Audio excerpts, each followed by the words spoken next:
جائے گا کہ اپنے نامہ اعمال کو پڑھو تو وہ نامہ اعمال پڑھنا شروع کرے گا۔ اب اس نے بڑے بڑے جرم کیے ہوں گے اور چھوٹے چھوٹے گناہ بھی کیے ہوں گے۔ اب اللہ سے حیا کرتے ہوئے، شرم کرتے ہوئے جو بڑے گناہ ہیں ان کو چھوڑتا جائے گا، صرف نظر کرتا جائے گا اور چھوٹے چھوٹے گناہ پڑھتا جائے گا۔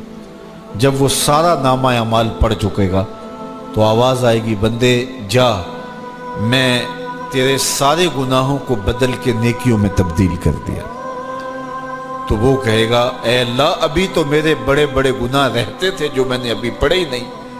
تو جب یہ بات اللہ کے محبوب نے ارشاد فرمائی تو حضور اتنا مسکرائے کہ صحابہ کو حضور کی داڑھیں نظر آنے لگی۔ پہلے وہ کہہ رہا ہے کہ چھوٹے چھوٹے گناہ پڑھتا ہے اور بڑے چھوڑتا چلا جاتا ہے، اور جب یہ اسے پتا چلا کہ ان گناہوں کو بدل کے نیکیوں میں تبدیل کر دیا جائے گا تو وہ کہتا ہے ابھی تو بڑے بڑے گناہ میرے رہتے تھے۔ تو اللہ کی یہ کرم نوازیوں کے رنگ ہے کہ وہ گناہوں کو بدل کے نیکیوں میں تبدیل کر دیتا ہے، اور بندہ جتنا بڑا گناہ گار تھا جب سچے دل سے اس کے حضور توبہ کرنے کے لیے حاضر ہوتا ہے تو پھر اتنا ہی بڑا نیکوکار بن جاتا ہے۔ سیدنا عمر فاروق رضی اللہ تعالی عنہ کا زمانہ تھا، اور آپ جانتے ہیں وہ ہاتھ میں درہ رکھتے تھے اور گلیوں میں گشت کیا کرتے تھے رات کو۔ دن کو بھی آپ دیکھتے تو ایک شرابی تھا جو ہاتھ میں شراب کی بوتل لیے آ رہا تھا، اچانک گلی کا موڑ کاٹا تو آگے حضرت عمر آ رہے تھے، ایک دم ڈر گیا اور دل ہی دل میں کہا، اے اللہ حضرت عمر کے قہر سے بچا لے، ساری زندگی شراب نہیں پیوں گا۔ سچی توبہ کر دی اور جلدی سے وہ شراب کی بوتل بغل میں دبا لی۔ اتنے میں حضرت عمر بھی سر پہ پہنچ گئے اور کڑک کے کہا، گرج کے کہا کہ یہ تیرے پاس کیا ہے؟ تو تھی تو شراب۔ اب ڈرتے ہوئے اس نے کہا، حضور یہ سرکہ ہے۔ تو حضرت عمر فرمایا، نکالو۔ اب وہ تھر تھر کانپ رہے اور بغل سے وہ شراب کی بوتل نکالی۔ جب نکالا تو وہ شراب نہیں تھی، سرکہ بن چکا تھا۔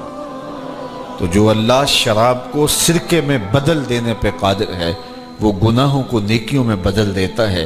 تو یہ ایک صورت دکھائی کہ دیکھو یہ شراب کو سرکے میں تبدیل کر دیا، تمہارے گناہ بھی نیکیوں میں تبدیل کر دیں گے۔ تم آؤ تو صحیح اس کی چوکھٹ پہ، تم ہاتھ تو پھیلاؤ۔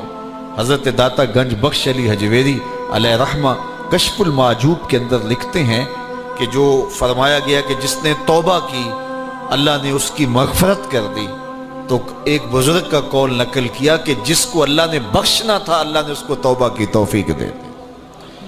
اس کو بلایا ہی اسے ہے جس نے مغفرت کرنی تھی۔ تو توبہ کی توفیق کا نصیب ہو جانا یہ اللہ کی خاص رحمتیں ہیں، اور توبہ کرنے والا اللہ کی خاص رحمتیں پاتا ہے۔ توبہ کرنے والا جب اس کے حضور حاضر ہوتا ہے تو اللہ تعالیٰ اس پہ بہت خوش ہوتا ہے۔ اللہ کے محبوب علیہ السلام نے باقاعدہ ایک مثال سے یہ حقیقت سمجھائی کہ توبہ کرنے والے کے لیے اللہ کی خوشی کا عالم کیا ہوتا ہے، اللہ کیسے خوش ہوتا ہے توبہ کرنے والے پر۔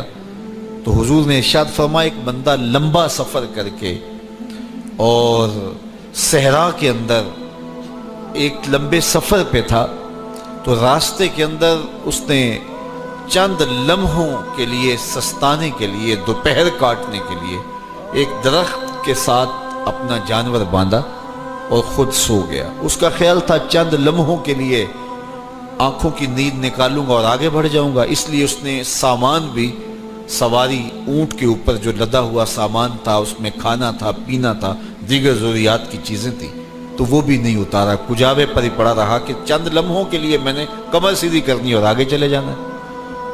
تو تھوڑی دیر کے بعد اس کی آنکھ کھلی تو کیا دیکھتا ہے کہ اونٹ ماں ساز و سامان کے غائب ہے۔ تو صحرا میں اونٹ کا گم جانا زندگی گم جانے کے مترادف ہے۔ تا حد نظر نہ کوئی آبادی، نہ کوئی انسانی وجود، تو پھر زندگی نہیں موت کے منہ میں اپنے آپ کو دھکیل لینا ہے جنگل میں، اگر آپ کے پاس کچھ باقی نہیں بچتا ہے۔ تو اس نے دیکھا کہ سواری غائب ہے، سواری غائب ہے تو اس کے اوپر جو سامان تھا وہ بھی غائب ہے، تو وہ دائیں بائیں بھاگا دوڑا اس خیال سے کہ میں جو ہے وہ اپنی سواری کو تلاش کر لوں، لیکن سواری نہیں مل پائی۔ تو پھر وہ دوبارہ آیا اور اسی جگہ بیٹھ گیا. اب موت کا